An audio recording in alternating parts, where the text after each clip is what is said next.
जय जगन्नाथ जय जगन्नाथ आध्यात्मिकता को प्रश्न थिला भगवान प्रेम लीला करिबा पई स्त्री पुरुष राधा और कृष्ण रूप धारण कले काहेकि दुई मित्रक मध्यरे भी तो प्रेम हो पारि थांता। उत्तर संसार रे स्त्री और पुरुष मानक मध्यरे आकर्षण सबुठारु अधिक एठारे तेणु आकर्षण स्त्री और पुरुषंक भଳି हेउ किंतु किंचिन मात्र स्व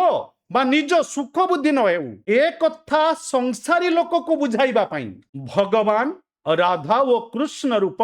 धारण कले जार दृष्टि रे स्त्री पुरुष मध्यरे प्रभेद रहिछि ते राधा कृष्णंकर प्रेम लीला बुझी पारिबो नाही। एहा को ठीक भाबरे बुझिबाकू हेले साधक स्त्री और पुरुष भावना रखिबा उचित नुहे निजर सुख बुद्धि थिबारु यहाकू बुझिबा कठिन हेउची जाहांक ठारे किंचिन मात्र भी निजर सुख प्राप्त करिबा पई इच्छा रहिछि सिए केबे भी प्रेमर तत्व को बुझी पारिबो नाही। तेणु जीवन मुक्त महापुरुष ही एही भाव को ठीक भावरे बुझी पारंती अन्यके समानतार शरीर को वही जीवन मुक्त हवा दरकार नहले स्त्री पुरुष एठी ना केही स्त्री ना केही पुरुष ना केही उड़िया ना केही बंगाली ना केही बिहारी ना केही ब्राह्मण ना क्षत्रिय ना वैश्य ना शूद्र एठी समस्त भगवानकर अंश आत्मा